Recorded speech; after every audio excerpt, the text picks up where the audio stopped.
Okay, so where were we? Oh yeah, PvZ is now a gazillion-dollar game, and when you make a lot of money, you got a lot of eyes on you. And on July 12, 2011, Electronic Arts, or EA, announced that it was acquiring PopCap for $650 million frickin' dollars. And what do you do with a successful game?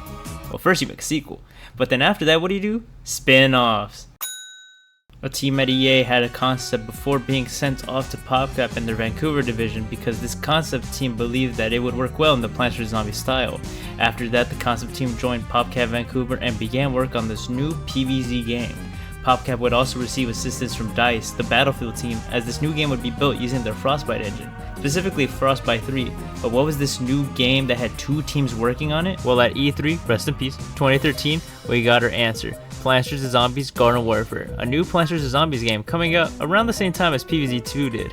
And it's weird looking back on it that the next game after the first two, that were tower defense games, would just straight up have guns now. Whose idea was that? Going for promotion. Well, anyway, this game would be led by game director Justin Weave along with Jeremy Van Hooser, but I remember Jeremy more from Garden Warfare 2, and I also definitely misspelled his name in the Word doc that I'm reading. That's funny. Anyway, this game would have the plants and zombies going against each other in multiplayer game modes, with each team having 4 different classes. The plants had characters from the first game, but aside from the All-Star, the zombies had an entirely new set of characters and were made just for this game in particular. But alright, when did I start playing this game?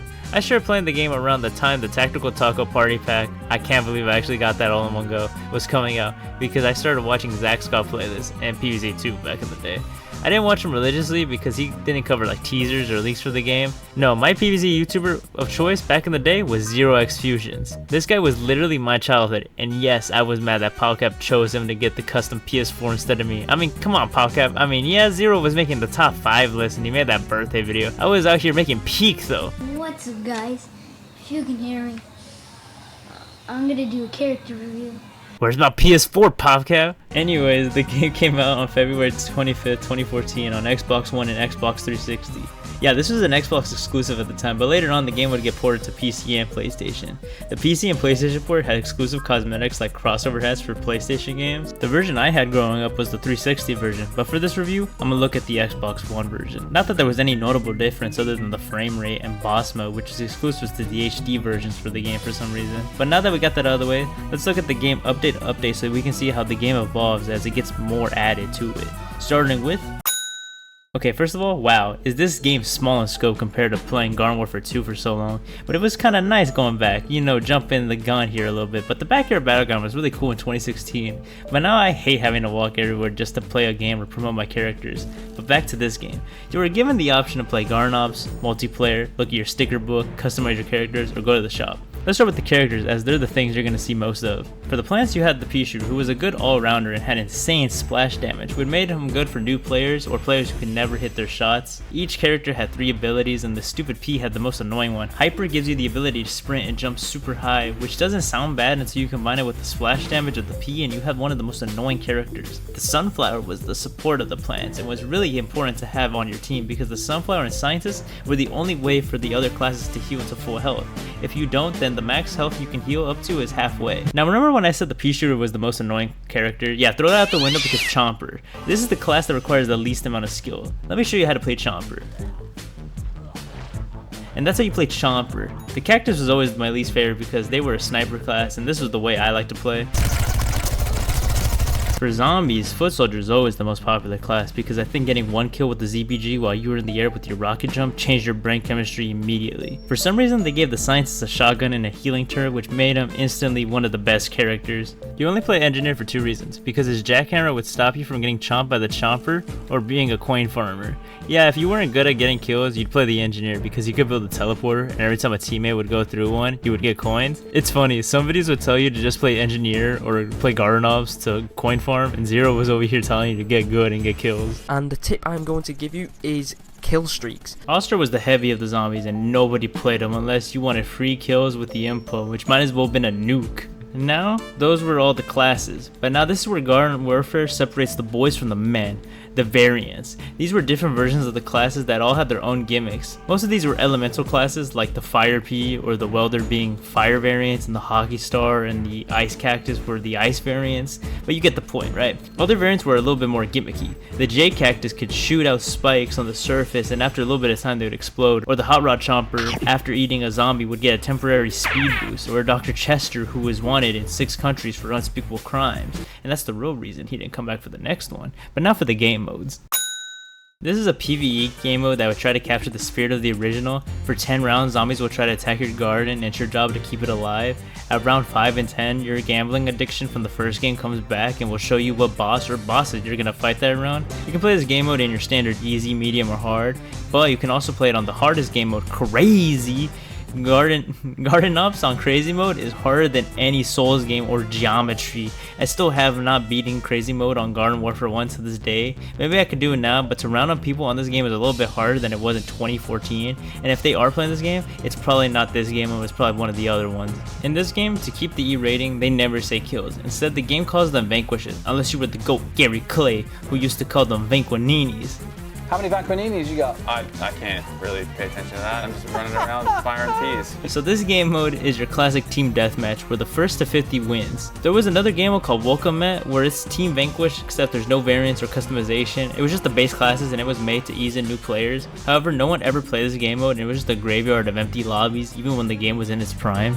Gardens and Graveyards was probably everyone's favorite game mode for 2 reasons. 1, coins, and 2, coins. If you were grinding coins back in the day, you needed to play this. Assuming you did decently, you could probably get up to around 30,000 coins a match. This was because the game mode was the longest and it had the zombies push objectives that the plants were defending. Zombies could summon AI and plants could summon potted plants from the first game. At the end of each map, there was a minigame-esque objective where it ranged from dodging walnuts to enter Crazy Dave's mansion to escorting a golf ball that was actually a bomb. The sticker shop is where you would spend coins you earned in-game to buy sticker packs. In the packs you could get different customization for your characters, upgrades for your set characters, different abilities, and finally sticker pieces to unlock new variants. There were several different packs, one for plants, zombies, consumables, but I think the one that everyone immediately wanted to buy were the spectacular character packs, where you would instantly unlock a variant. Eventually PopCap made it so you can buy coins with real world money, but I always felt that coins were within reach and I never felt the need that I needed to buy coins outright. However, I know this is a contentious topic to talk about with, microtransactions in game, so let's just move on. And that's it for launch. Yeah, just 3 game modes and a decent amount of collectibles, but fans wouldn't have to wait too long as the next update was right around the corner. Just 1 week after release, the first update came out. The update output for this game was crazy, but this update was released so quickly because it was a bunch of stuff probably not ready for release. But that doesn't matter because it helped round out the game by adding new abilities for each class, a new map, and a new game mode. Gnome Bomb is a game of search and destroy, except you murder gnomes for some reason. You'll see that gnomes become this third faction of sorts in the PvZ world, kinda like how TF2 has Team Red and Blue, and then there's just Gray for some reason. I was never a fan of Gnome Bomb because this game can go on for a really long time, especially if both teams are just like ridiculously cracked at the game and you're just barricading the point with spike weeds and sticky bombs. A month later, we got the Zomboss Down pack. No new game mode was added, but we did get a new map, 8 new variants, and a whole bunch of new customization. But this update was probably most popular for parodying Breaking Bad in the trailer. This update also gave us a new level cap for each character, which reminds me, I need to explain the ranking system. Each character can be leveled up by completing challenges that range from getting killed with a chili bean bomb to stopping me from smashing my Xbox every time I get killed by a chomper. Now this is where I started playing. Fun fact, this trailer was narrated by Larry Herb himself. Yes, Games with Gold Larry Herb. I miss Games with Gold. Even if they barely had any good games. Oh yeah, then they added 2 new variants, the Berry Shooter and the Citrus Cactus. They were in collaboration with Aquafina and were given to everyone for free. And made a pretty good summer update. I miss Larry. It's embarrassing how long I thought Suburbination was a PvZ original game mode. This game mode is just a game of domination, but when all the points are captured by one team, that team will start to get coins until a point is captured by the other team. This update also gave us blank customization, which where previous customization items are now gold and diamond that made your pea shooter all dripped out. Also in this update, we got a new pea shooter variant, the Plasma Pea. The special thing about this pea shooter is that it was part of a contest that had fans submit different pea shooter designs and had a few of them be voted on via the Plants vs Zombies Facebook. I also thought this was cool and I wish they did something like that again. The wiki considers this an update, so I'm including it. In collaboration with Cheetos of all things, PopCap added 2 new variants, Chester Chomper and Dr. Chester. At first, these characters were only available in Cheetos bags at Targets in the US, so if you were an international player, tough. You guys weren't real Cheeto heads like us Americans, I guess, but except not really. Because Chester over here only made 2 bags for the whole country, which made these characters extremely rare. What's worse is that they were really strong and good characters. Chester Chomper ate zombies faster than any other Chomper, and Dr. Chester, before the heinous crimes he committed, had the fastest fire rate for a scientist. Both classes got new Cheetos abilities, which were also the best versions of those abilities. Thankfully, PopCap realized that maybe they should unlock the best characters and abilities behind a B-tier chip bag, sorry y'all, and eventually release the characters for free for everyone. On September 30th, 2014, the final Garden Warfare update was released, entitled Legends of the Lawn. 7 new variants were added. The P-shirt didn't get a variant because PopCap said no, you're not in this episode. New customization was added, specifically items that were part of a set. For example, the skunk skin for the cactus was a popular one, and the grass effects set for the P-shirt was the set they used to promote the update. For me though, I would always end up getting like 3/4 of a set, and now I look ridiculous. I can't wear that. The big thing they added was the new game mode, Taco Bands. The plants would defend Crazy Dave's taco stand while the zombies try to steal all 3 of them and return it back to their point. The developer said it was their take on Capture the Flag but with tacos, and I think it was a fun game mode, albeit not as fun as the other game modes. I still miss it though. They never actually brought this one back, and I'm still sad. No, that doesn't count. And that was Garden Warfare, just a classic from the 2000s, alright? I mean 2010s, I know math.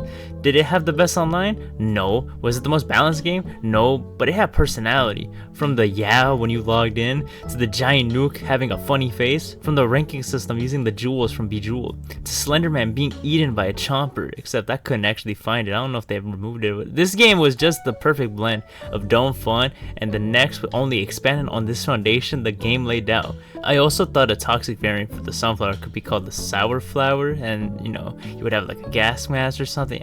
I thought that could be cool. Original character do not steal PopCap. Hit me up!